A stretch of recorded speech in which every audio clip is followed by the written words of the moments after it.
La matinée des autres. L'épopée de Gilgamesh, une émission de Jacqueline Kellen.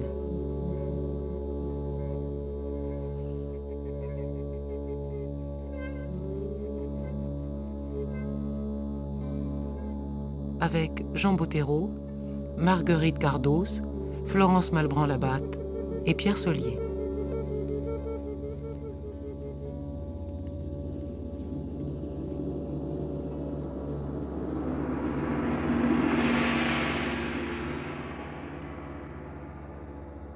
Qu'as-tu gagné à te perturber de la sorte, à te bouleverser? Tu t'es seulement épuisé, saturant tes muscles de lassitude et rapprochant ta fin lointaine. Comme un roseau, l'humanité doit être brisée. Le meilleur des jeunes hommes, la meilleure des jeunes femmes sont enlevés par la main de la mort que personne n'a vue, dont nul n'a aperçu le visage ni entendu la voix, la mort cruelle qui brise les hommes. C'est un voyage que tout le monde fait, un jour ou l'autre, d'une manière ou d'une autre. Pierre Solier. C'est quelque chose qui nous touche, c'est quelque chose qui, depuis qu'il a été redécouvert à la fin du 19e siècle par George Smith, à partir du British Museum, et c'est quelque chose donc qui a été traduit à peu près dans toutes les langues, c'est quelque chose qui a été joué, c'est quelque chose donc qui touche au plus profond de l'humain, parce que c'est profondément la condition humaine qui s'exprime là-dedans, qui est vécue là-dedans. Bâtissons-nous des maisons pour toujours. Scellons-nous des engagements pour toujours. Partage-t-on un patrimoine pour toujours? La haine se maintient-elle ici-bas pour toujours? Le fleuve monte-t-il en crue pour toujours? Tels des éphémères emportés au courant, de visages qui voyaient le soleil, tout à coup, il ne reste plus rien. Il y a deux intérêts dans cette œuvre. Il y a un intérêt documentaire. Ces gens-là ont mis tout ce qu'ils savaient, tout ce qu'ils vivaient à ce moment-là. Jean Bottero. Il y a donc, à travers l'épopée, on peut retrouver toute une civilisation qui était la leur. Hein. Mais on y retrouve aussi des traits profondément humains qui sont aussi les nôtres. Il y a deux grands problèmes qui sont résumés là-dedans. Je vous expliquerai après comment. Mais les deux grands problèmes fondamentaux sont les problèmes de l'amitié, c'est-à-dire de la vie partagée avec l'autre et de l'attachement à l'autre. Et l'autre problème, c'est celui de la mort. Cette quête, finalement, est une quête jamais satisfaite de ce qui est hors d'atteinte. Marguerite Cardos. Et le nom même de Gilgamesh, en sumérien Dingir Gishbil Gamesh, veut dire celui qui fait pousser un arbre nouveau. Ce nouveau d'ailleurs, le bil en sumérien, c'est l'idéogramme du palmier, qui est un arbre de vie dressé, c'est la verticalité. Et le palmier, sans doute palmier dattier pour la pérennité de sa verdure, parce que c'est toujours neuf, c'est toujours renouvelé. Je vais présenter au monde celui qui a tout vu, connu la terre entière, pénétré toutes choses et partout exploré tout ce qui est caché. Surdoué de sagesse, il a tout embrassé du regard, il a contemplé les secrets, découvert les mystères, il nous en a même appris sur avant le déluge. Retour de son lointain voyage, exténué mais apaisé, il a gravé sur une stèle tous ses labeurs.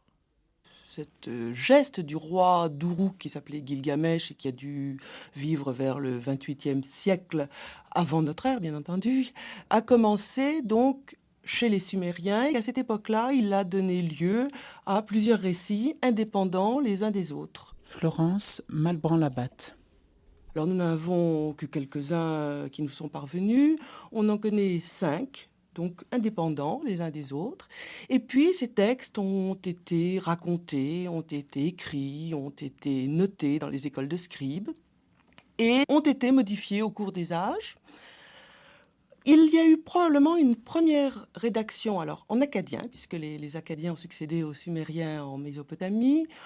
On estime que cette première rédaction qui a mis un lien entre les différents épisodes sumériens doit dater du début du second millénaire.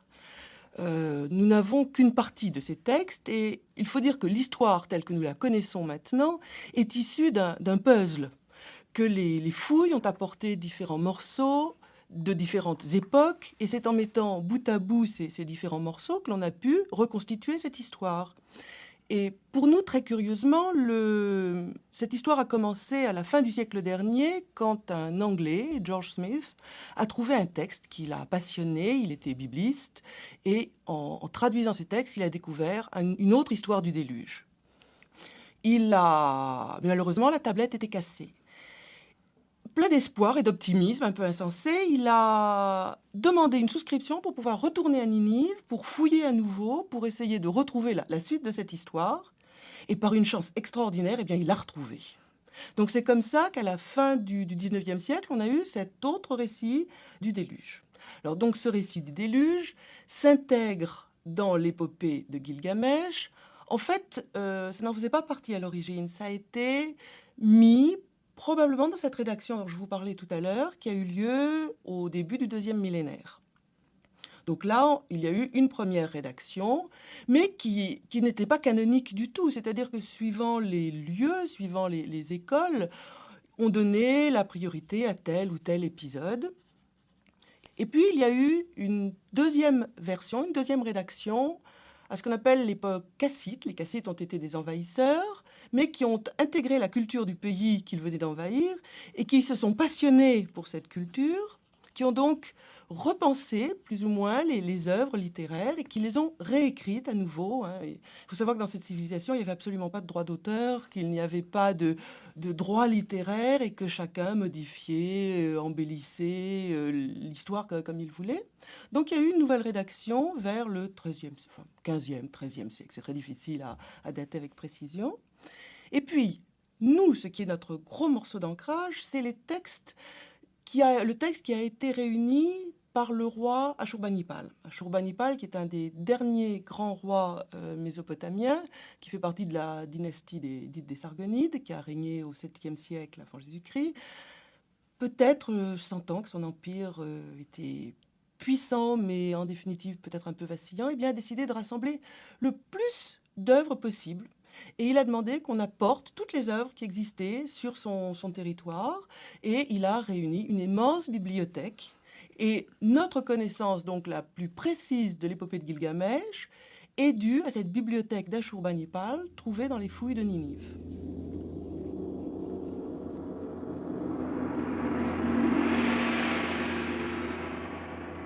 Gilgamesh, roi d'Uruk. Gilgamesh, d'abord, pour en revenir au personnage, a toutes les chances d'avoir été un personnage réel. Nous avons des documents qui le qualifient de roi d'une ville célèbre dans le sud de la Mésopotamie qui s'appelle Uruk, Warka comme on dit maintenant en arabe, et il devait régner, d'après ce que nous croyons savoir, d'après les données archéologiques notamment, il devait régner autour de 2650, 2700 avant notre ère. Ce Gilgamesh semble avoir été englouti rapidement dans tout un folklore légendaire, n'est-ce pas ? On l'a plus ou moins divinisé. Les Babyloniens ne connaissaient pas le titre ni la qualité de héros que les Grecs donnaient à leur personnage plus éminent, n'est-ce pas ? Il est carrément, il est divinisé. Alors, comme tel, il a été mêlé tout de suite à un certain nombre de légendes. Et ces légendes ont été écrites, quelques-unes ont été écrites en sumérien, en poèmes, sont des poèmes sumériens, sont des petits contes, entre 100 et 200 vers à peu près, en gros, qui ont été écrits vraisemblablement vers la fin du 3e millénaire, autour de 2100-2000. Et nous les avons. Pour nous, l'épopée de Gilgamesh, celle que nous connaissons le mieux, c'est la version récente, qu'on appelle aussi quelquefois la version de Ninive, parce que la plupart des documents, des textes ont été trouvés à Ninive. Voilà. Alors ce texte-là couvre donc à peu près 3000 vers. Nous en avons retrouvé par morceaux. Les premiers découverts remontent tout à fait au début de la sériologie, il y a 150 ans. On en a découvert à peu près les 2/3. Gilgamesh est apparu dans beaucoup de versions. Nous ne possédons que des versions assez tardives. En sumérien, il s'appelle Ziusudra et il vit sur l'île de Dilmun, qui est, disons, l'origine, la terre de lumière, une sorte de transparence à soi-même comme une sorte de mise au silence de nos besoins, de toutes sortes d'extériorités de nous-mêmes. Donc, déjà à l'origine, il est une sorte d'ellipse à double foyer, parce qu'il a une double origine. Et terrestre, son père est Lilou, roi prêtre de Koulab, qui est un quartier sacré d'Uruk, et sa mère, Ninsun, c'est-à-dire, entre guillemets, la vache sacrée, c'est-à-dire une origine céleste, qui va tout le temps le pousser à rechercher cette antériorité en lui-même, cet être de lumière qu'il est lui-même.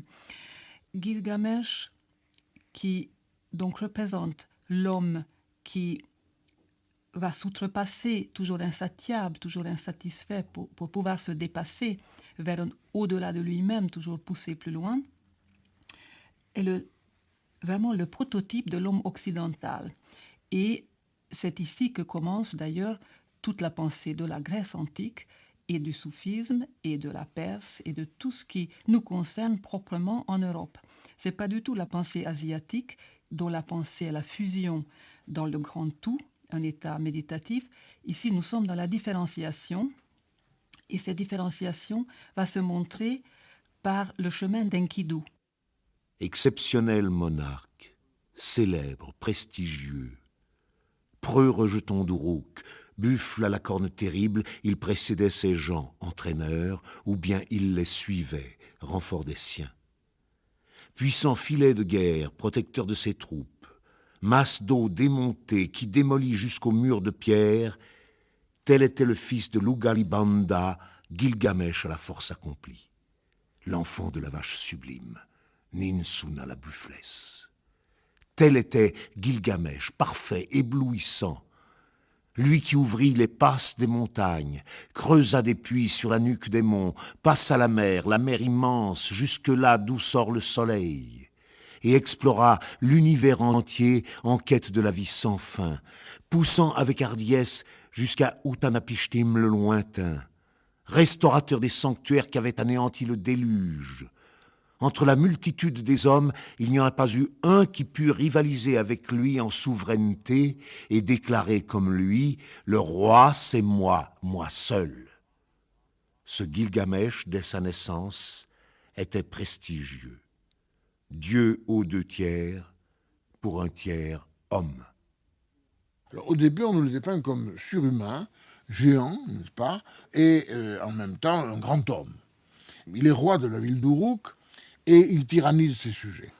Et ces sujets se plaignent aux dieux qui décident, suivant une méthode, il y a dans le panthéon mésopotamien, parmi les dieux, il y a un dieu extrêmement malin qui s'appelle le dieu Ea, n'est-ce pas, qui arrange toutes les affaires, etc., et qui a des procédés très psychologiques quelquefois, techniques et psychologiques. Alors là, il pense que la meilleure façon de s'opposer à Gilgamesh, c'est de lui faire le même personnage. Ils se battront. N'est-ce pas? Il le dit carrément d'ailleurs. Et c'est un remède qu'il emploie dans d'autres cas que nous connaissons.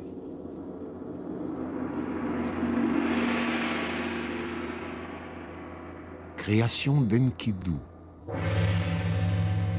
Aruru lava ses mains, découpa un pâton d'argile et cracha dessus. Dans le désert, elle créa Endidu, le preux, créature du silence, parcelle du dieu Ninurta. Il était velu sur tout le corps.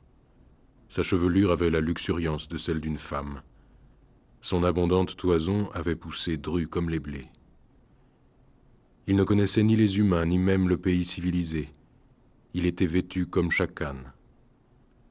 En compagnie des gazelles, il se nourrissait d'herbes. Avec les hardes, il étanchait sa soif au point d'eau. Avec les bêtes sauvages, il se délectait d'eau pure. Alors, il lui crée un personnage, mais qui est à la fois le même que lui par la taille, par la force, par la vigueur, mais en même temps qui est tout à fait différent d'un point de vue culturel. Gilgamesh, c'est l'homme de la ville. C'est le roi d'Uruk, la ville ultra civilisée à ce moment-là, n'est-ce pas? Et Enkidu, il s'appelle Enkidu. C'est un homme pas des bois, parce qu'il n'y a pas de bois dans ce pays, un homme du désert. Il vit dans le désert, il vit avec les bêtes. Alors, cet homme qui vit avec les bêtes est découvert par un chasseur. lequel a une trouille intense en voyant cet énorme personnage, n'est-ce pas? Il va le dire à son père, qui lui conseille d'aller voir Gilgamesh, et Gilgamesh veut attirer ce bonhomme chez lui, pour le voir, et peut-être pour se mesurer avec lui. Alors, il ne trouve pas de meilleur moyen de l'envoyer une courtisane. Uruk était célèbre pour le culte, le temple de la déesse Ishtar, qui était la déesse des prostituées.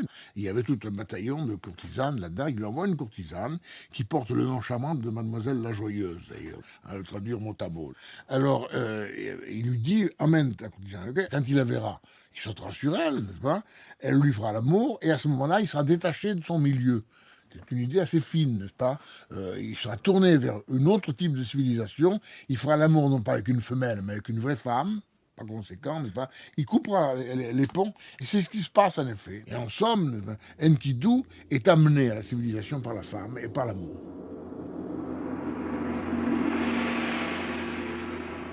La courtisane.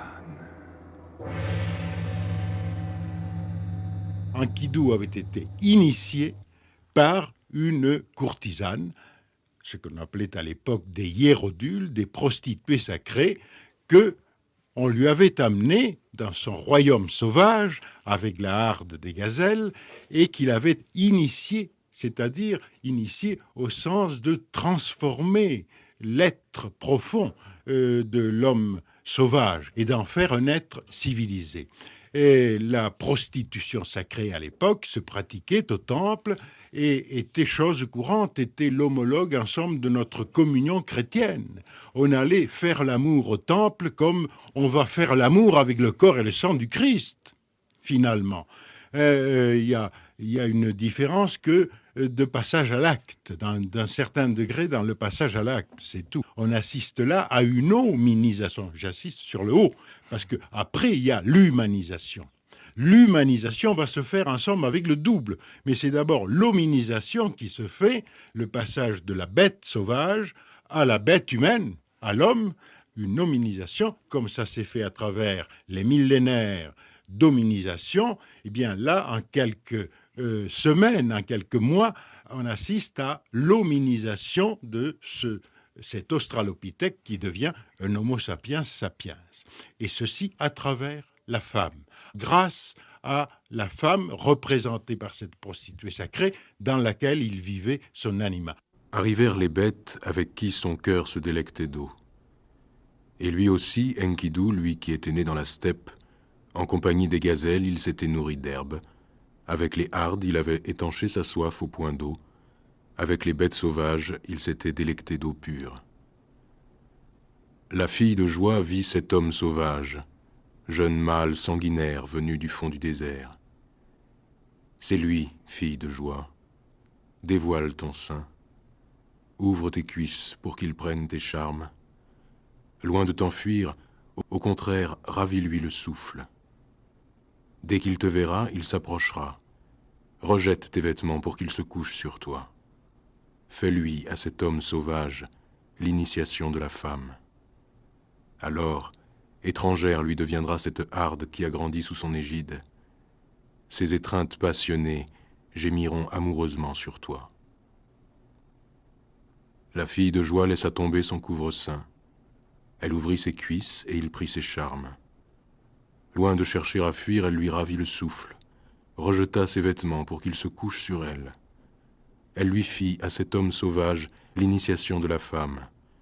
Ses étreintes passionnées gémirent amoureusement sur elle. 6 jours et 7 nuits, Enkidu en rut posséda la fille de joie. Lorsqu'il fut rassasié de la jouissance qu'elle lui donnait, il voulut retourner vers sa harde, mais voyant Enkidu, les gazelles de se mettre à détaler et les bêtes sauvages de fuir son contact. Enkidu s'élança, mais son corps était sans force. Ses genoux restaient immobiles tandis que sa harde s'éloignait. Enkidu était affaibli. Sa course n'était plus comme auparavant. Mais lui-même s'était épanoui. Son intelligence s'était éveillée. Il retourna s'asseoir au pied de la courtisane et se mit à contempler son visage. Ce que lui disait la courtisane, maintenant ses oreilles l'entendaient. La courtisane disait à Enkidu, « Tu es beau, Enkidu. Tu as quelque chose de divin. Pourquoi rôdes-tu dans le désert avec les bêtes sauvages? Viens. Je vais te conduire dans Uruk l'enclos, au temple sacré, séjour d'Anu et d'Enlil. C'est là que demeure Gilgamesh, aux forces parfaites, où, pareil à un buffle, il est toujours prêt à démontrer sa supériorité face à tout adversaire. Tandis qu'elle lui parlait, il acquiesçait à ses paroles. Il avait pris conscience de soi. Il cherchait un ami. Alors donc, cette femme initiatrice, par 3 étapes, prépare Enkidu pour devenir un humain, pour être l'habit de fête de Gilgamesh. Alors, ces 3 étapes, c'est donc l'amour, la parole, parce que Enkidu ne peut pas parler. Et quand il découvre la dimension féminine, et sa dimension aussi d'homme, puisqu'il est initié à sa puissance, il trouve la parole. Et après, avec les bergers, elle amène aux bergers, il y a une belle communion avec du pain et du vin. 7 fois, il boit. Et le texte dit, son esprit se libère, sa poitrine s'élargit, son cœur est enchanté, son visage est illuminé. Il ressemble maintenant à un homme. Donc, il est devenu humain grâce à la femme, et donc il peut être introduit à la cité. Et c'est très beau parce que cette dame, qu'on appelle un peu faussement courtisane, parce que c'était une hiérodule sacrée, c'était une prêtresse, elle lui donne la moitié de son vêtement, un peu comme Saint-Martin, pour le couvrir et pour pouvoir l'amener à Uruk, où il y a la connaissance, l'initiation, les fêtes, les parfums, la culture, disons. La courtisane ouvrit donc la bouche et s'adressa à lui. « Mange du pain, Enkidu, c'est ce qu'il faut pour vivre. Bois de la bière, c'est l'usage du pays. » Il mangea donc du pain jusqu'à plus faim, et il but de la bière, 7 chopes. Son âme alors fut à l'aise et ravie, et son cœur en tel enchantement que son visage s'éclaira. Il nettoya à l'eau son corps velu, et s'étant passé de longs gants, il ressembla à un homme. Quand il eut revêtu un vêtement, on eût dit à nouveau marié.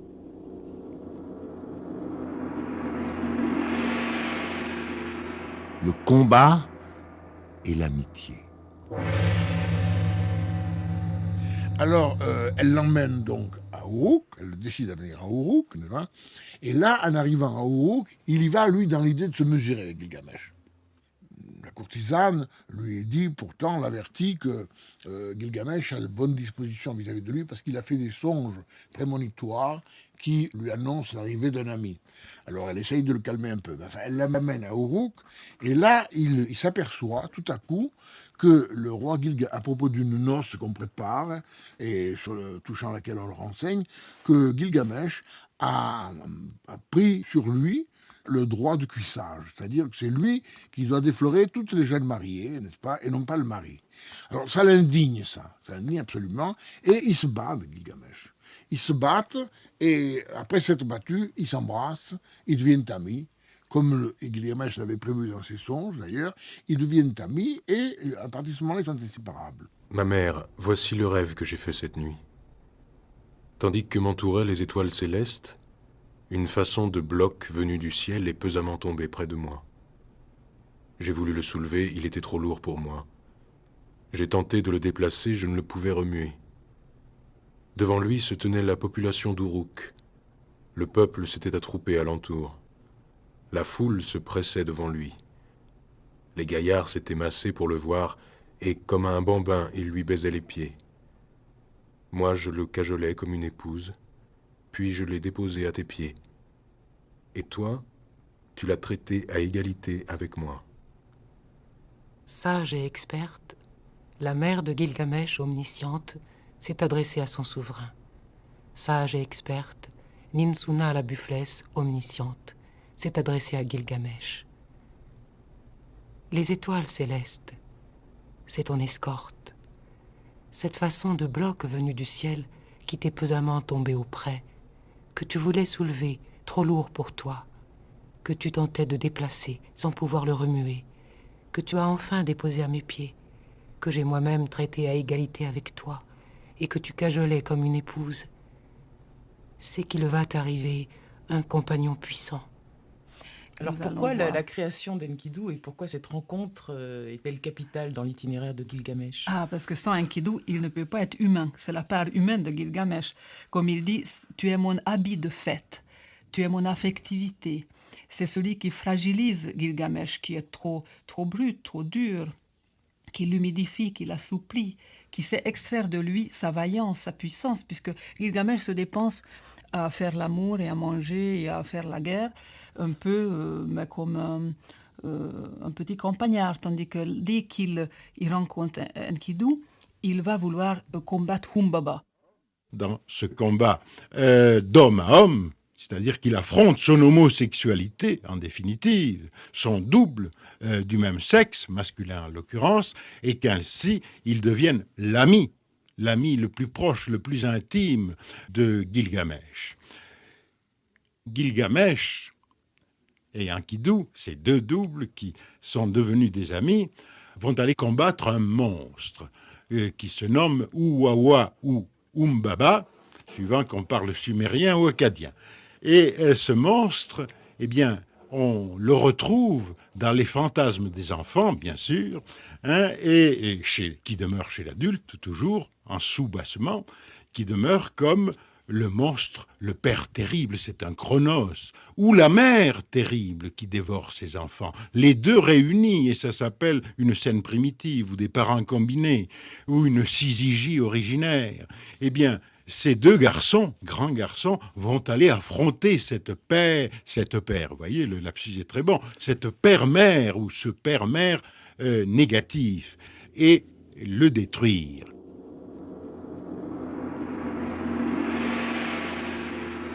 La forêt des cèdres. C'est pour sauvegarder la forêt des cèdres et pour terroriser les gens qu'Enlil a mis Humbaba en place. Ce Humbaba, son cri, c'est l'épouvante. Sa bouche, c'est du feu. Son haleine, la mort. Sur 600 kilomètres, il entend tous les bruits de la forêt. Qui donc pourra pénétrer jusqu'au fond? C'est pour sauvegarder les cèdres, pour terrifier les gens qu'Enlil l'a mis en place.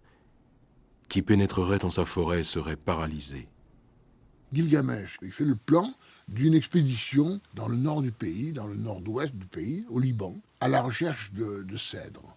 Parce que, je vous rappelle qu'en Mésopotamie, c'est un pays dont le sol est très riche, parce que ce sont des limons, mais où il n'y a ni forêt, ni arbres. Il n'y a guère que des palmiers ou quelques arbres feuilletiers qui ne donnent pas un bois solide de construction. Et il n'y a que du roseau.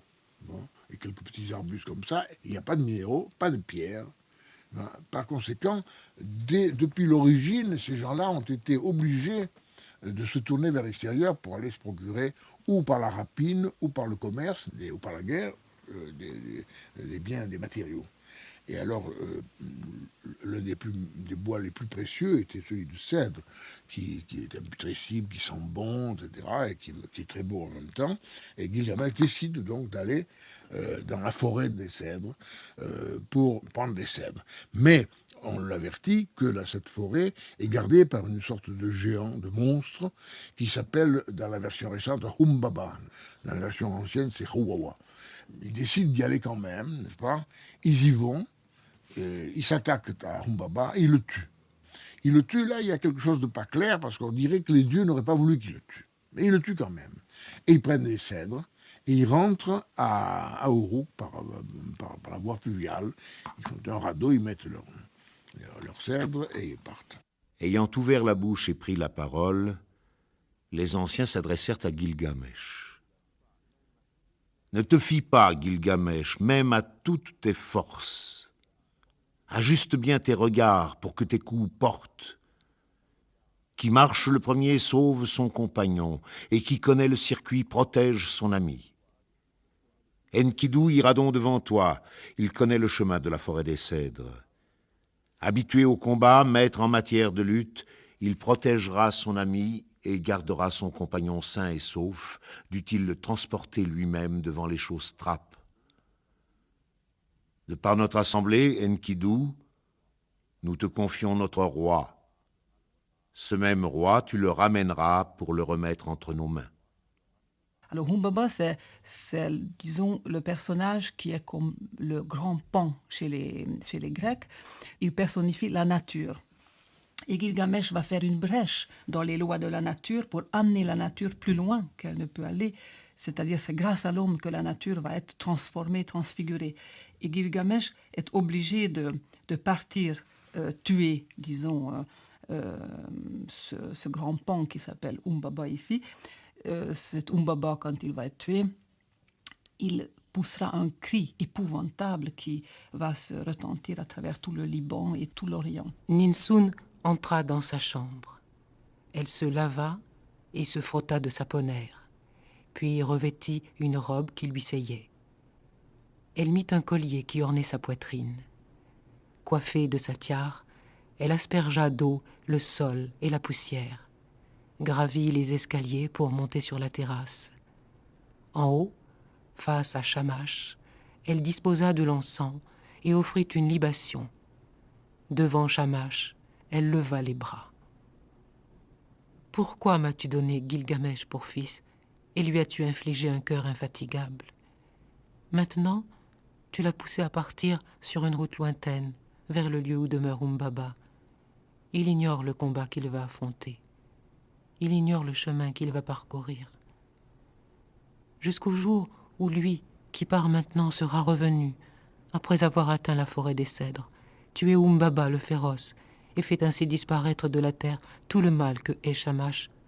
Le jour pendant lequel tu parcours le chemin du ciel, Caïa, ta jeune épouse, ne craigne pas de t'en faire souvenir. La nuit, confie-le aux vigiles nocturnes, tandis que le soir brillent les étoiles des cieux. Il y a 6 ou 7 ans, je crois, une nouvelle tablette a été trouvée qui a trait à l'épisode de Humbaba, de ce géant qui défendait la forêt des cèdres et que Gilgamesh et son ami Enkidu sont allés pourfendre. Eh bien, la figure de Humbaba a été modifiée à la suite de cette découverte parce que jusque-là, c'était le géant qu'il fallait abattre, l'ennemi. Et maintenant, il semble qu'il représente en fait la nature, dans ce cas-là, à la fois de peut-être redoutable, mais aussi qui participe à l'équilibre cosmique. Et la détruire, eh bien, les Acadiens avaient déjà le sentiment que détruire la nature sous certains de ses aspects eh bien, était un danger. Donc la figure de Humbaba apparaît beaucoup plus ambiguë que ce qu'elle était d'abord. Je me demandais pourquoi, en effet, Gilgamesh et Enkidu allaient détruire le mal, disait-il, et il s'attaquait aussitôt à ce géant de la forêt des cèdres, Humbaba. Moi, je me demandais pourquoi il représentait le mal. Le mal, ce n'est une des versions. Il y a une chose de sûre, c'est que le cèdre, la forêt de cèdre, était quelque chose de très précieux pour les Acadiens, qui étaient extrêmement sensibles à tout ce qui était odeur, à toutes les senteurs. Et les rois assyriens allaient chercher des cèdres dans la forêt pour construire leur palais, pour avoir ces poutres odoriférantes. Et bon, il fallait vaincre les gens qui pouvaient défendre les lieux qui n'étaient pas souvent... donc c'est sur la périphérie de l'Empire assyrien, il fallait soumettre cette région. Donc c'était déjà la soumission. Mais il y a effectivement cet aspect de l'ennemi, le mal. Pourquoi? Alors c'est probablement parce que c'était ce qui s'opposait à la civilisation. Ce géant est l'élément brutal, la force brute, non civilisée, non accessible à la civilisation. Donc c'était quelque chose à dominer pour le moins. Mais, donc, comme je vous disais tout à l'heure, c'est aussi un élément d'équilibre. Et c'est probablement parce qu'ils ont tué Humbaba qu'Enkidu est condamné à mort par les dieux. Donc c'est quelque chose que je vous disais d'ambigu. C'est le mal, mais c'est en même temps une force importante à laquelle on ne s'attaque pas sans qu'il y ait des conséquences importantes.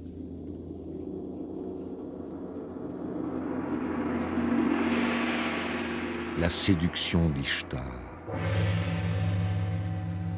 Et c'est après cette destruction donc que va avoir lieu l'épisode de séduction de la déesse de l'amour, la Vénus ou l'Aphrodite donc des Mésopotamiens, Ishtar, Inanna Ishtar, qui tombe folle amoureuse du corps de Gilgamesh et qui veut se l'approprier. Et là, c'est de très belles déclarations d'amour. Ce sont des poèmes d'amour qui surgissent. Gilgamesh lava sa chevelure salie et nettoya ses bandeaux, secoua ses cheveux sur son dos, jeta ses vêtements souillés et en revêtit de propres, puis se couvrit d'une tunique, noua son écharpe et enfin se coiffa de sa tiare.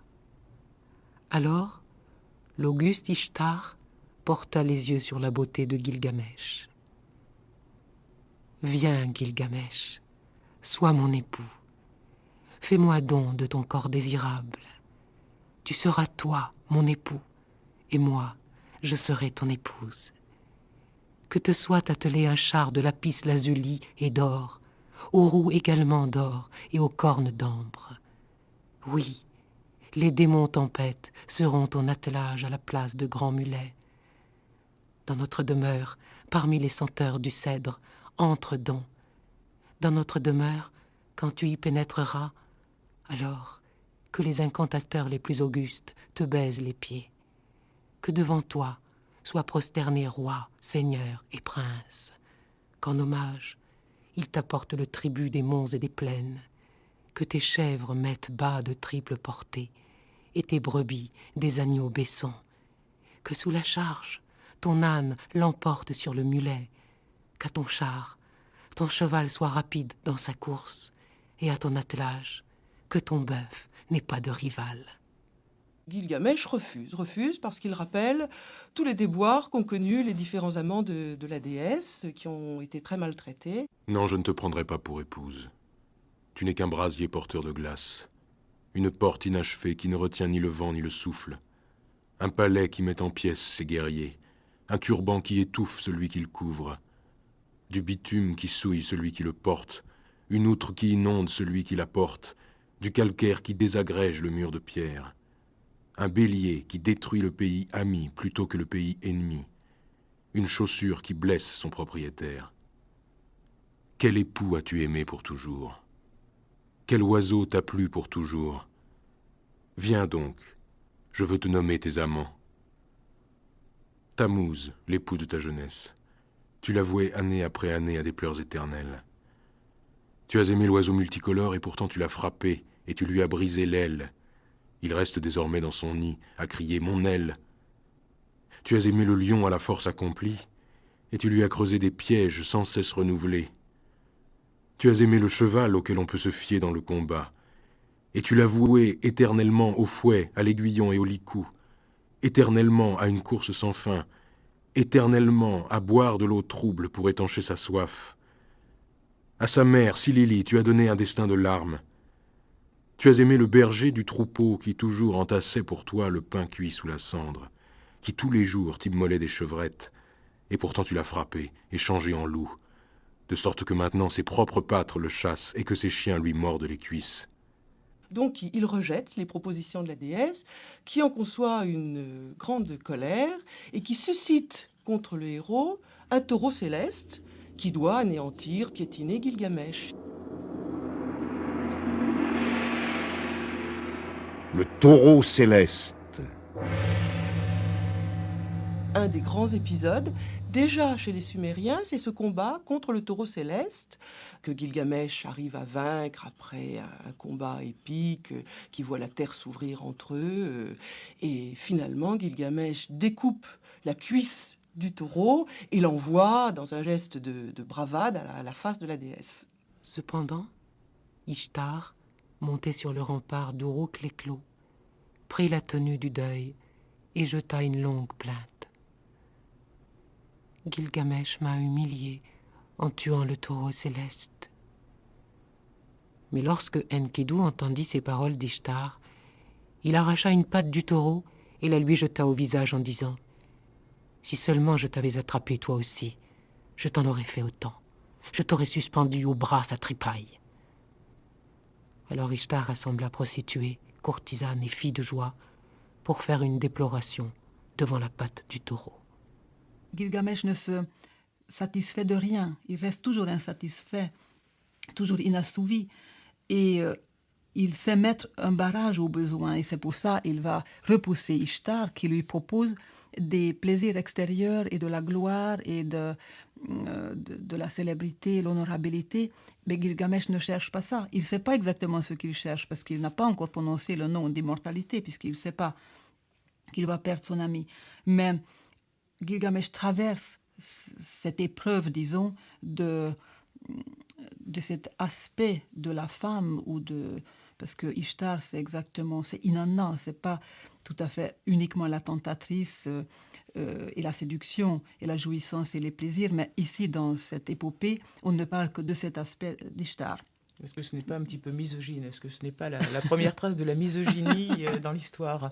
Non, parce que quand même, il a eu, je crois que si Gilgamesh commet une grave faute, c'est quand même d'avoir repoussé Ishtar. Mais il ne pouvait pas l'accepter. Sinon, il n'aurait jamais été éjecté de lui-même. Il fallait qu'il souffre, qu'il saigne, qu'il soit dépareillé de lui-même, qu'il soit troué, qu'il soit déchiqueté et par la souffrance. Donc, c'était absolument nécessaire pour qu'il puisse représenter autre chose que l'assouvissement de ses besoins. Et en même temps, ce n'est pas simplement un assouvissement. Alors d'un côté, Enkidu accepte la révélation donc du féminin grâce à la hiérodule, la prêtresse ou la femme, mais Gilgamesh, lui, repousse les avances, il s'agit d'avances ou l'initiation de la déesse. Moi, je ne comprends pas non plus cette... parce qu'après, tous les malheurs découleront de la déesse repoussée et maudite, et là, c'est insupportable. Pour moi, il a refusé, quand même, repousser cette part d'amour qui pouvait justement le transfigurer ou donner sens à sa quête. Mais la faille, la blessure, la souffrance, le sang, c'est indispensable pour l'évolution de l'humain. On ne peut pas en faire une abstraction. Il faut absolument qu'il passe par cette épreuve comme chacun de nous. Nous avons souffert exactement comme lui. Et lui, il est un prototype de cette quête que chacun de nous vit. Et donc, il est dans une autre phase que Enkidu. Enkidu est au début de l'individuation et Gilgamesh quitte la personne. Et il faut que Gilgamesh puisse traverser tout ça. Donc, il traverse l'épreuve de la tentation de fonder une famille, d'élever des enfants. C'est très bien, mais ce n'est pas le but unique de l'homme. Je pense que c'est un texte d'hommes, d'un milieu d'hommes, et ce qu'il se passe entre Gilgamesh et Ishtar est dû au caractère d'Ishtar, qui est une femme, j'ose pas dire une femme sans homme, car elle en connaît beaucoup, mais c'est une femme qui ne se lie pas aux hommes, ce n'est pas une épouse. Donc tout ce côté féminin est exclu du texte. Alors moi, je me demande si la grande faute justement de Gilgamesh n'est pas d'avoir repoussé la femme ou la déesse, qui est en effet sans doute une des images de la femme amante et non pas maternelle rassurante. Et de même, Enkidu fait peut-être son malheur en détruisant le géant Humbaba, qui représente la nature. Est-ce que Gilgamesh ne crée pas lui aussi son propre malheur en repoussant la femme? Et je me dis, comme la femme et la nature ont toujours partie liée, ça c'est une interprétation féminine, certainement. Oui, que je ne crois pas très sémitisante, en fait. Les problèmes ne se posaient pas exactement dans ces termes, parce qu'il y avait la femme épouse qui donnait la descendance. Bon, alors ça, Gilgamesh a probablement eu une descendance, mais c'est sur le plan de l'immortalité que se pose son drame. Et ça, la déesse Ishtar ne lui aurait pas donné probablement l'immortalité. C'était un amant qu'elle cherchait et pas un compagnon durable et éternel. Il faut quand même dire que Gilgamesh a, dans des versions postérieures, trouvé une sorte de survie éternelle, puisqu'il est devenu un dieu infernal. Enfin, infernal, c'est-à-dire au sens de dieu du monde souterrain. Mais ce n'est pas par la femme, malheureusement peut-être. Gilgamesh, après ce double triomphe sur les cèdres et sur le taureau céleste, il fait une grande fête, n'est-ce pas? Et alors là, il y a un passage assez amusant où il se balade dans la rue et il dit, qui c'est le plus beau? C'est moi. Qui c'est le plus beau? C'est le plus fort, c'est Enkidu. Là, il y a une espèce de jactance, si vous voulez. Alors, tout à coup, Enkidu a un rêve. Il se voit dans le conseil des dieux qui le condamne à mort pour avoir tué Humbaba, etc. Écoute le rêve que j'ai eu cette nuit. Anu, Enlil et le céleste Shamash y tenaient conseil. Anu dit à Enlil, pourquoi ont-ils tué le taureau céleste et abattu Humbaba? Anu décréta alors, celui d'entre eux qui a arraché les cèdres des montagnes doit mourir. Enlil dit alors, c'est Enkidu qui doit mourir, et non Gilgamesh.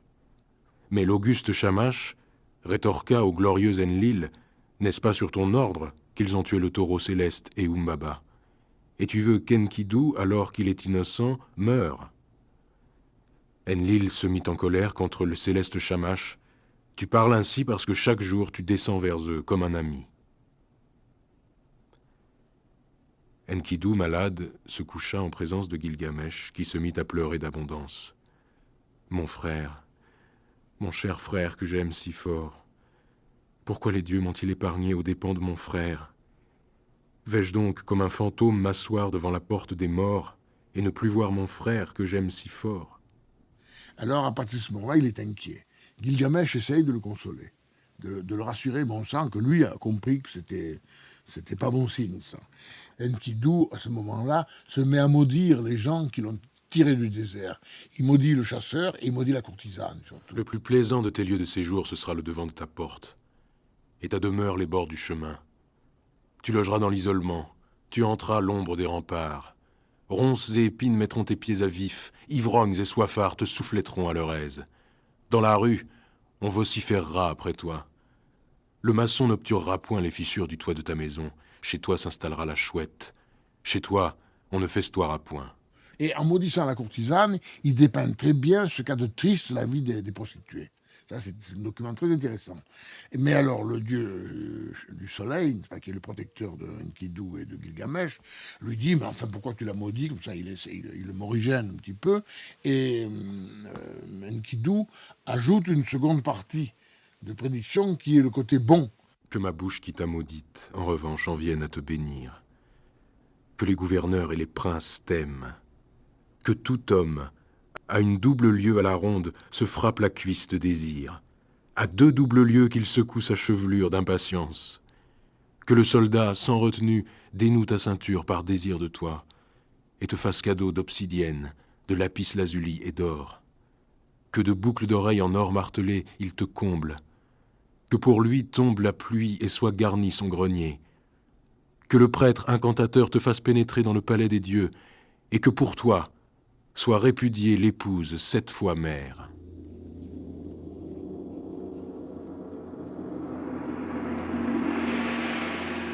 La mort d'Enkidu. Cependant, Enkidu dépérissait. Comme il restait couché tout seul dans son lit, il expliqua à son ami tout ce qu'il avait sur le cœur.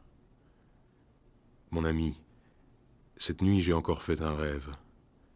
Le ciel vociférait et la terre y faisait écho, tandis que moi je me tenais debout entre eux. Il y avait là un homme, seul, aux traits sombres.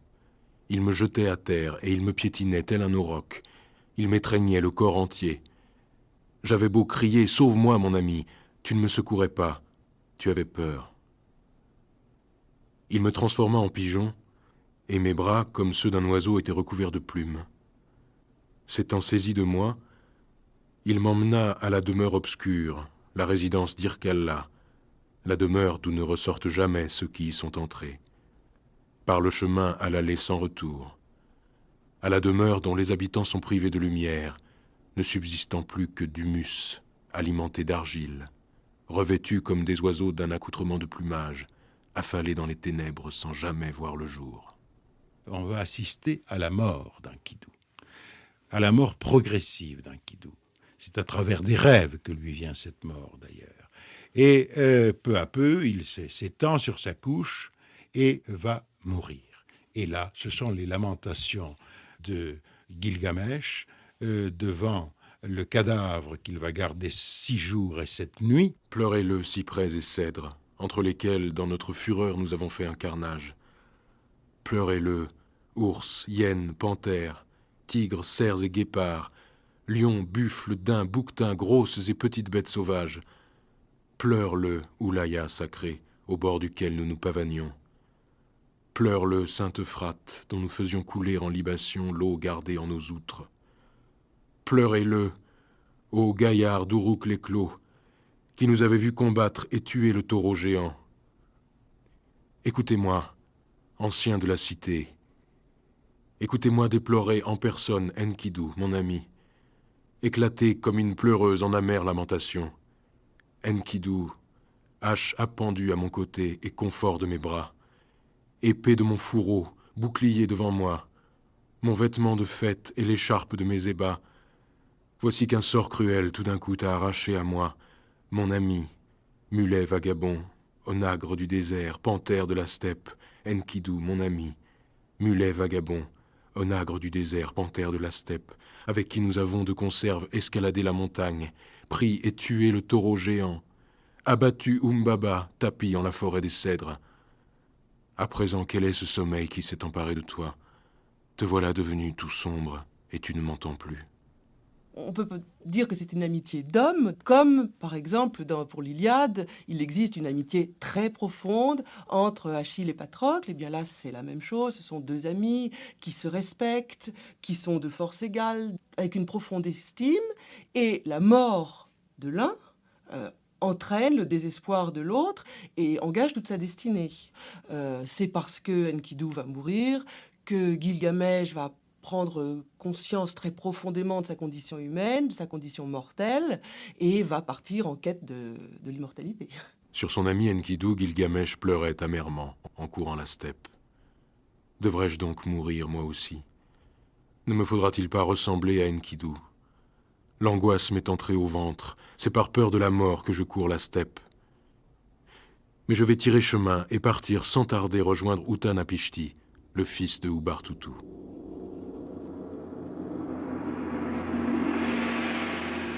Le voyage de Gilgamesh. On va assister alors à la quête de Gilgamesh pour tenter de trouver l'immortalité afin éventuellement de ressusciter son ami et en tout cas lui de ne pas mourir. Car c'est tout à coup aussi la découverte, la conscience que nous mourrons, que nous sommes mortels. L'animal vit dans cette inconscience à peu près de sa mort. L'homme est frappé de ce malheur, en définitive. Et toutes les quêtes spirituelles sont, au fond, des quêtes d'immortalité. Trouver Dieu, c'est trouver l'immortalité. Et trouver le Graal, c'est trouver l'immortalité. Eh bien là, nous allons assister à l'une des premières quêtes de l'homme pour son immortalité. On va voir Gilgamesh partir à la recherche de l'aïeul Utanapishtim. Utanapishtim, c'est le lointain. C'est, dans une traduction plus à la lettre, celui qui a obtenu la vie éternelle. Et qui est-il? Eh bien, c'est le Noé du déluge hébreu, judéo-chrétien. C'est celui qui a su construire une arche et, avec les dieux, passer une alliance. Et se retrouver avec sa femme et ses enfants, comme Noé, avec tous les animaux de la création, sains et saufs, à la fin du déluge, que les dieux, là c'est les dieux, c'est pas le Dieu, avaient envoyé pour punir l'homme de sa méchanceté. Et il décide de mener une vie errante. Il renonce à tout, à la civilisation, à tout. Il erre dans les airs avec l'idée fixe de trouver la non-mort, la vie sans fin.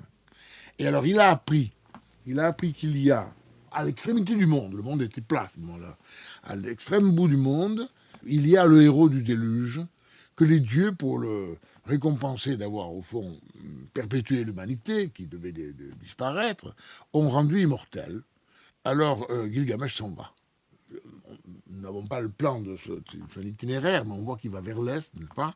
Et il vit dans le désert, il tue les animaux pour le manger et en même temps pour se vêtir de leurs dépouilles. Il mène une vie sauvage. Et à la fois désespéré et en même temps tendu vers l'idée d'arriver coûte que coûte, n'est-ce pas, à ce héros du déluge. Il dit, comment tu fais pour être immortel?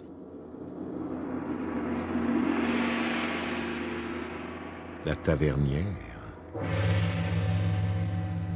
La tavernière s'adressa à lui, Gilgamesh. Si c'est toi qui as mis à mort le gardien de la forêt, Oxys Umbaba qui demeurait dans la forêt des cèdres, tué des lions aux passes des montagnes, vaincu et abattu le taureau géant descendu du ciel. Pourquoi as-tu les joues si amaigries, le visage aussi abattu, le cœur si triste, les traits aussi exténués? Pourquoi une pareille angoisse en ton ventre? Pourquoi cette apparence d'un voyageur arrivé de très loin? Pourquoi ton visage brûlé par la froidure et la canicule? Et pourquoi vagabondais-tu par la steppe?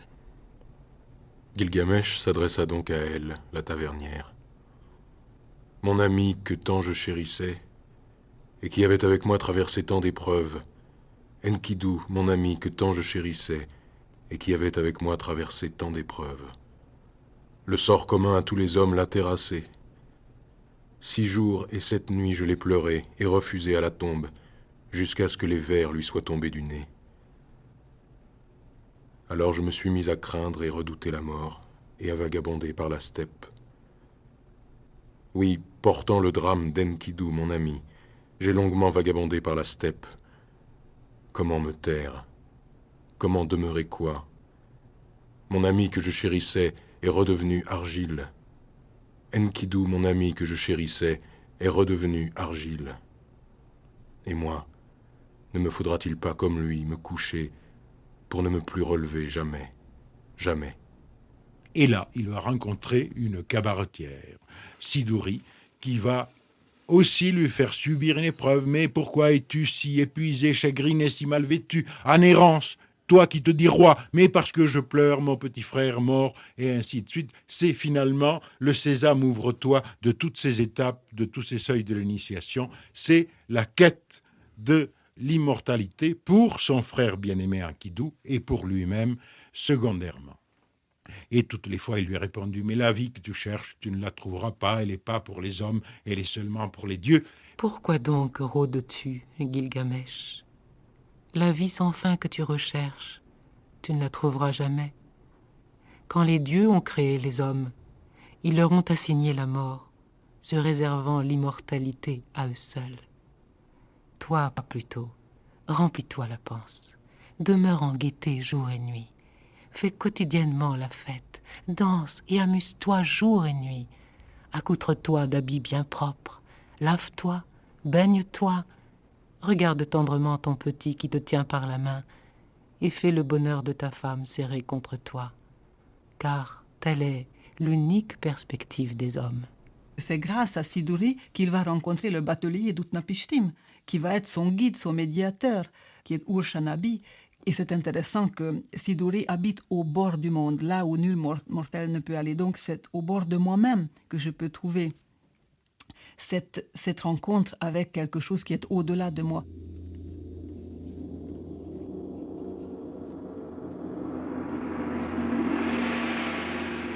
Utnapishtim.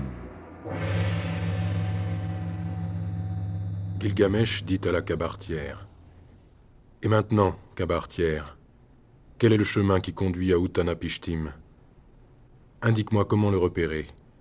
Indique-moi ses marques distinctives. Je veux, si cela est possible, traverser la mer, et si cela n'est pas possible, errer dans le désert. La cabaretière dit à Gilgamesh, « Il n'existe pas de passage, Gilgamesh. Jamais personne, depuis les temps anciens, n'a pu traverser la vaste mer. Le seul qui traverse la mer, c'est Shamash. Qui d'autre pourrait la traverser? La traversée en est périlleuse, plus difficile encore son chemin, car nous en séparent des eaux de mort qui en barrent l'accès. » Il va voir le nocher et il s'embarque. Mais le nocher l'avertit qu'il y a un passage extrêmement dangereux qui s'appelle l'eau mortelle, n'est-ce pas, où il ne faut pas toucher l'eau, sous peine de mourir. Alors il lui conseille de prendre des perches, il navigue à la gaffe. Ils arrivent donc de l'autre côté, Utnapishtim le voit, n'est-ce pas, et commence par lui dire « Mais qu'est-ce que tu as à courir comme ça? Tu ne la trouveras pas, l'immortalité. Les dieux ont fait les hommes pour mourir, n'est-ce pas? Il faut se résigner, il n'y a rien à faire. Prendre du bon temps, espèce d'hédonisme. » Alors, lorsqu'il se trouve face à face avec le héros du déluge, il lui dit « Je suis venu te voir parce que je veux savoir comment tu es devenu immortel. » Alors, à ce moment-là, le héros du déluge lui raconte le déluge. Utnapishtim s'adressa donc à lui, Gilgamesh. « Gilgamesh, je vais te révéler un mystère, te confier un secret des dieux. Tu connais la ville de Chouroupak, sise au bord de l'Euphrate, vieille cité hantée par les dieux. C'est là que l'envie prit au plus grand Dieu de provoquer le déluge.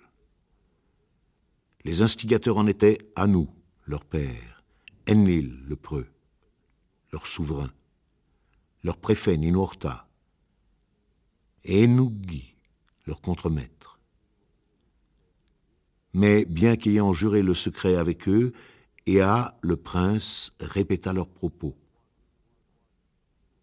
Ô roi de Chouroupak, fils de Oubar Toutou, démolis ta maison pour te faire un bateau, renonce à tes richesses pour te sauver la vie. Détourne-toi de tes biens pour te garder sain et sauf, mais embarque avec toi des spécimens de tous les animaux.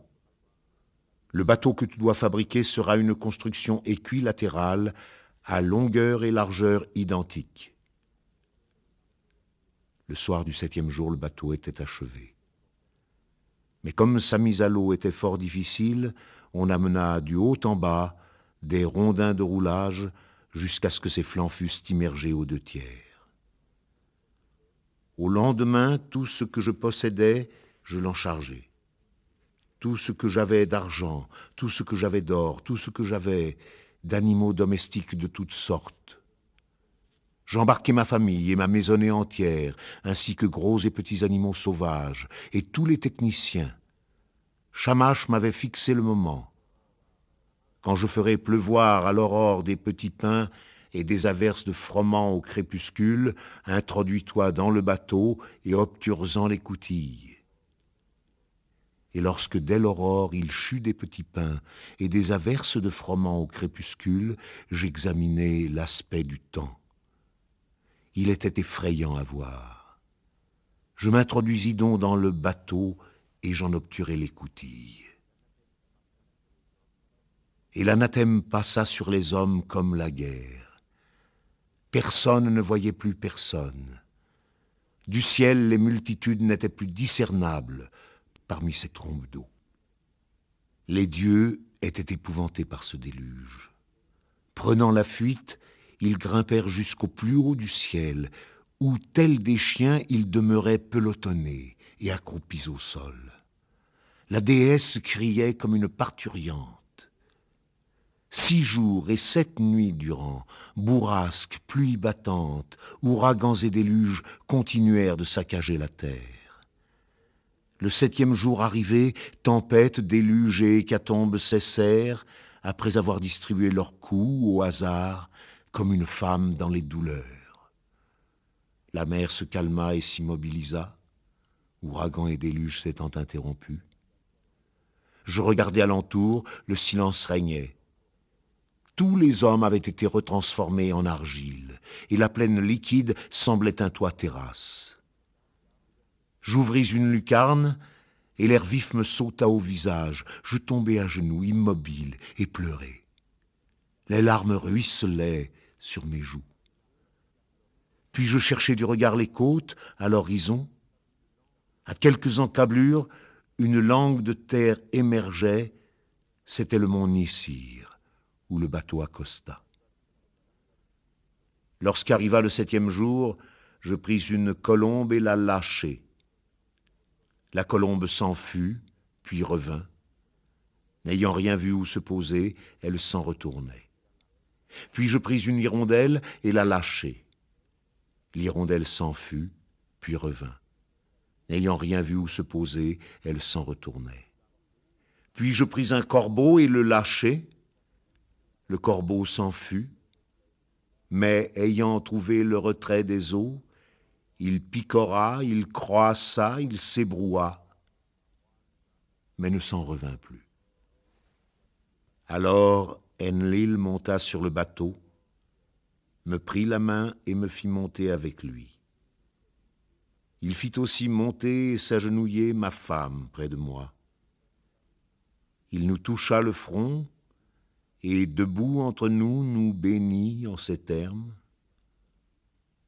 Utanapishtim, jusqu'ici, n'était qu'un être humain. Désormais, lui et sa femme seront semblables à nous, les dieux. Mais ils demeureront au loin, à l'embouchure des fleuves. Ainsi nous enleva-t-on pour nous installer au loin, à l'embouchure des fleuves. Et à la fin de ce conte du déluge, Gilgamesh s'endort pour 6 jours. Et cette nuit, il s'endort et c'est la femme d'Uta, l'épouse d'Utanapishtim, qui compte les jours avec des pains qu'elle fabrique chaque jour. Et le pain le plus frais, c'est celui du 7e jour. 7e jour, qu'est-ce que ça veut dire? En mythe, en langage de mythe, ça peut être 7 jours, ça peut être 7 mois, ça peut être 7 ans, ça peut être 700 ans ou 7000 ans. Eh bien, là, Gilgamesh subit cette mort symbolique de 7 jours, de laquelle on n'est jamais sûr de s'éveiller. Quand Gilgamesh se réveille de ce sommeil mort symbolique, on va le lustrer, on va le laver. Il va repartir avec des vêtements propres, même apparemment neufs. Et l'épouse d'Utanapishtim lui dit « Mais tu ne vas pas le laisser repartir comme ça quand même. Hein, donne-lui quelque chose, au moins pour son retour à Uruk. » La plante d'immortalité. Et Utanapishtim dit « Ben oui, si tu réussis à descendre au fond de cette eau de mort, encore une épreuve, tu trouveras là-bas une plante comme une épine, comme une rose en somme, que tu cueilleras, tu t'y piqueras, mais c'est la plante de l'immortalité. Si tu la manges, si tu t'en nourris, tu trouveras la vie éternelle. » C'est une plante épineuse et odorante en même temps qui pousse au fond des eaux. C'est dans nos failles que nous retrouvons justement le remède contre la mort. Et le nom de la plante s'appelle vieil homme rajeuni. Et le texte dit « Cette plante est un remède contre l'angoisse. Par elle, l'homme atteint la suprême guérison. » Après 200 kilomètres, ils mangèrent un morceau. Puis, après 300 autres, ils bivouaquèrent. Or, Gilgamesh, ayant aperçu un trou d'eau fraîche, s'y jeta pour se baigner. Mais un serpent, à l'odeur de la plante, sortit furtivement de son terrier et l'emporta. Et en s'en retournant, il rejeta une peau. Alors Gilgamesh s'assit et pleura, les larmes ruisselant sur ses joues. Il prit la main d'Ur-Shanabi le nocher et lui dit « Pour qui mes bras se sont-ils épuisés? Pour qui le sang de mon cœur a-t-il coulé? Je ne me suis pas fait du bien à moi, j'en ai fait au lion du sol, le serpent. » Il y va, bien sûr, en se chargeant le corps de lourdes pierres. Il descend jusqu'au fond de cette eau de mort, cueille, en se piquant, la plante d'immortalité, la ramène en surface en lâchant les pierres, en se délestant, et puis il va se baigner encore dans un autre puits, où, malheureusement, un serpent lui ravit cette fleur d'immortalité, et on le voit aussitôt, ce serpent, se transformer, perdre sa peau et acquérir une nouvelle peau muée. Et le serpent devient alors l'allégorie et même le symbole de la transformation, de la métamorphose, donc le renouvellement permanent de la vie.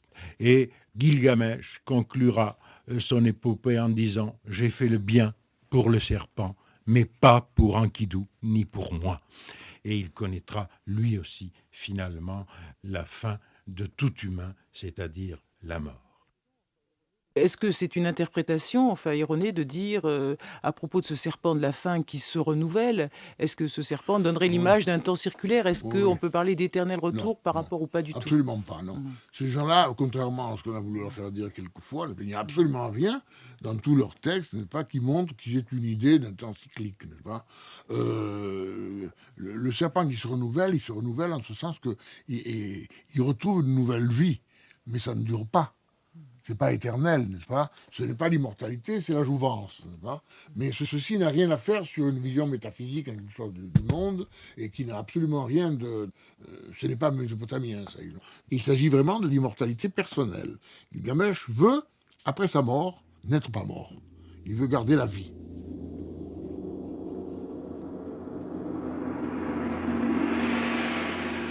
Le retour au pays. Après 300 autres kilomètres, ils bivouaquèrent et arrivèrent enfin à Uruk-les-Clos. Gilgamesh s'adressa alors à lui, Ur-Shanabi le noché. Monte, Ur-Shanabi, déambulé sur le rempart d'Uruk. Considère ce soubassement, scrute-en les fondations. Tout cela n'est-il pas brique cuite? Et les 7 sages en personne n'en ont-ils pas jeté les fondations? 300 hectares de villes, autant de jardins, autant de terres vierges, c'est l'apanage du temple d'Ishtar. Avec ces 1000 hectares, tu couvres du regard l'entier domaine d'Uruk. L'histoire elle-même se termine sur cette disparition, ce vol de la plante de vie. Gilgamesh ne sera pas éternel. Et c'est, bien, je crois, la condamnation de l'homme à sa situation d'homme mortel, à laquelle il ne peut pas échapper, quoi qu'il en fasse, quoi qu'il connaisse comme aventure, quel que soit son pouvoir. La mort fait partie du destin de l'homme. Le salut est peut-être dans la résignation de cette condition humaine. Il y a quelques passages qui sont très beaux en disant que justement, il faut que l'homme profite, il y a une espèce de carpe diem, il faut que l'homme profite de sa vie humaine dans ce qu'elle peut avoir d'agréable, de bon, à tous les points de vue, aussi bien sur un plan extrêmement matériel que sur un plan plus philosophique, mais qu'il ne peut pas espérer l'éternité. Il renonce donc à l'immortalité. Or, on lui avait dit, et c'était l'idée profonde de ces gens-là, que la différence fondamentale entre les dieux et les hommes, c'est que les dieux ont gardé la vie pour eux, et les hommes sont transitoires. Alors au fond, il y a là, si vous voulez, une leçon de... ce n'est pas un mythe de la mortalité, c'est simplement un modèle, un exemple qui est donné de la façon dont il faut se conduire face à cette idée inéluctable de la mort, d'autant plus que on a avec soi la possibilité, on a en soi la possibilité de partager sa vie avec quelqu'un qui la partage vraiment, un véritable ami, et en même temps la possibilité de conquérir la gloire, c'est-à-dire de conquérir une immortalité qui est évidemment assez triste assez misérable à côté de celle qu'on voudrait, n'est-ce pas? Mais vous savez, ces gens-là étaient des gens essentiellement résignés. Le propre des temps modernes, c'est la révolte. On ne veut pas admettre les choses, normalement, ils admettaient. Ce contre quoi il n'y a rien à faire, pas la différence de statut social, de richesse, et la condition humaine en général, il admettait. Alors c'est aussi profondément dans la mentalité de ces gens-là. Est-ce qu'il faut que chacun reste à sa place? Donc ça, c'est la leçon fondamentale, ça, n'est-ce pas? C'est que, qui est très bien dite d'ailleurs, dans quelques paroles, par la cabaretière, la tavernière, n'est-ce pas, qui lui dit, n'est-ce pas, lorsque les dieux ont créé les hommes, ils ont gardé pour eux la vie, et à nous, ils ont donné la mort. Par conséquent, reste ce que tu es et profite de la vie. Une sorte d'hédonisme intelligent. Il manque à ça à faire, pourquoi ne s'en priver? Bon. Alors, ceci est la leçon fondamentale, si vous voulez, dans la ligne même de l'épopée. Mais il y avait un certain nombre d'autres questions sur les rapports entre les dieux et les hommes qui ne sont pas abordées là-dedans. C'est pas un traité de théologie, c'est pas un mythe. Il y a souvent des rêves qui interviennent, que reçoivent Enkidu et Gilgamesh, ces rêves qui sont souvent prémonitoires. Est-ce que c'est un pont entre les dieux et les hommes, cela? C'est vrai que l'épopée de Gilgamesh est remplie de rêves. Il faut vous dire que les Mésopotamiens avaient une grande idée de la divination. Pour eux, connaître l'avenir, n'est-ce pas, était une préoccupation. Et ils avaient mis au point une méthode tout à fait originale, que d'autres peuples n'ont pas connue, sinon par emprunt, n'est-ce pas, que j'ai appelée la divination déductive. Les dieux étaient censés inscrire dans les songes ce qu'ils avaient décidé de vous, votre avenir. Hein. Alors, on prenait le songe comme un objet qu'on analysait à ce moment-là. Par exemple, quelqu'un qui songe qu'il a perdu son saut-cylindre, qui lui permet de signer, il va perdre son fils. Parce que le saut-cylindre, c'est le remplaçant de la personne, et le fils aussi. Gilgamesh ayant appuyé son menton sur ses genoux, le sommeil qui se déverse sur les hommes tomba sur lui. À la minuit, il se réveilla brusquement, se mit debout et raconta à son ami: « Mon ami, tu ne m'as pas appelé. Pourquoi suis-je éveillé? Tu ne m'as pas secoué. Pourquoi suis-je ainsi perturbé? Aucun fantôme ne m'a frôlé. Pourquoi suis-je pris de panique? C'est, mon ami, que j'ai vu un troisième songe. Et le songe que j'ai vu était bouleversant. Les cieux tonnaient, le sol grondait. La tempête a fait place à un silence de mort. Les ténèbres se sont levées, un éclair a fulguré, un incendie s'est allumé aux flammes flamboyantes, et il s'est mis à pleuvoir de la mort. Puis ce brasier s'est effondré et réduit en cendres. Descendons, nous en discuterons en bas. Lorsque Enkidu l'eut entendu, lui faisant regarder en face son rêve, il s'adressa à Gilgamesh. Nous ne périrons pas. Demain, de Shamash, nous apprendrons une bonne nouvelle. Qu'est-ce que c'est? C'est une grande leçon d'humilité? Est-ce que c'est un constat très amer? À mon sens, oui. À mon sens, oui. Parce que si on envisage une vie dans l'au-delà, on tombe dans la croyance de la quête de Gilgamesh. Et certes, elle est nécessaire pour cette quête, mais je crois que je suis plutôt stoïcien et qu'il faut accepter cette mortalité. La force d'un Gilgamesh, c'est qu'il l'accepte, c'est qu'il ne nous lance pas dans l'illusion. Il ne relance pas l'illusion. Il ne garde pas la plante d'immortalité. Il ne peut pas, le serpent, le mal est là. Le mal, la maladie, la mort sont là. Et il faut faire avec. Et il vaut mieux le savoir. Oui, mais c'est étonnant parce que justement, quand le mal, la maladie, la mort, un certain Siddhartha en tire autre chose. Et c'est le début de son départ et après de son illumination, le Bouddha.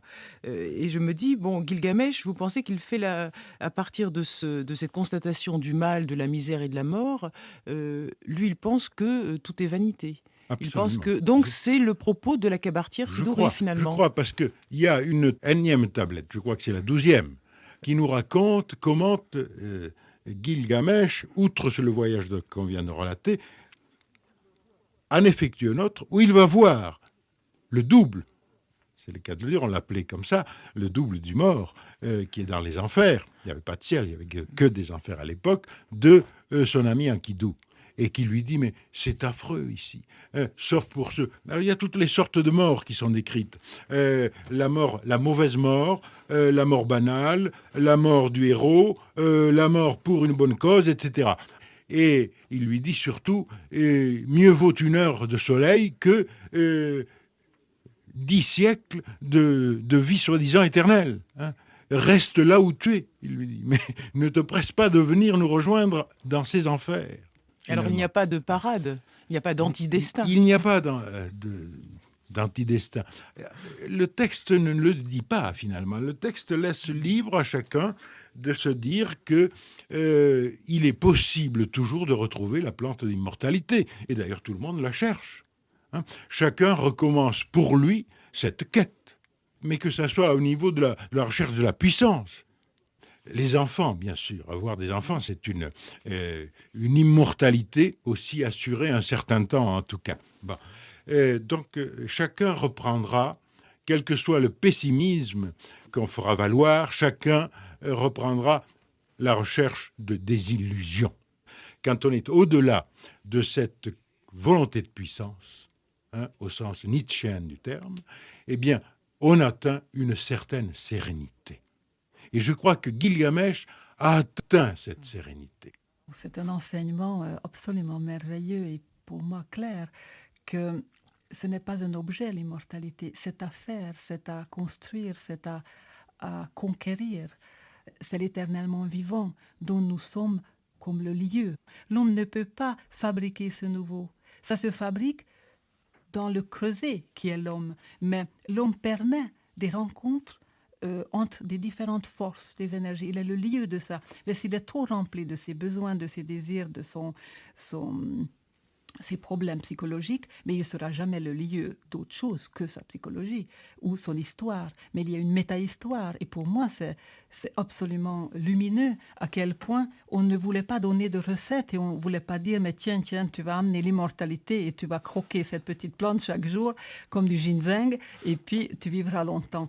Et c'est ça la modernité de Gilgamesh pour moi. Et c'est ça, cet homme nouveau, c'est un cri de créativité. créer ce nouveau. C'est pas tout fait. Bâtissons-nous des maisons pour toujours. Scellons-nous des engagements pour toujours. Partage-t-on un patrimoine pour toujours? La haine se maintient-elle ici-bas pour toujours? Le fleuve monte-t-il en crue pour toujours? Tels des éphémères emportés au courant, de visages qui voyaient le soleil, tout à coup, il ne reste plus rien.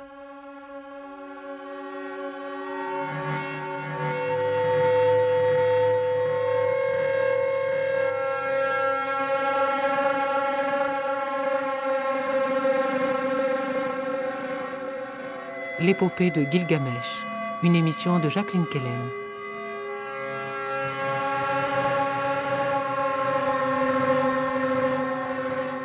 Avec Jean Bottero, directeur d'études à l'École pratique des hautes études, Marguerite Cardos, sumérologue, Florence Malbranc-Labatte, chargée de recherche au CNRS, et Pierre Solier, psychanalyste jungien.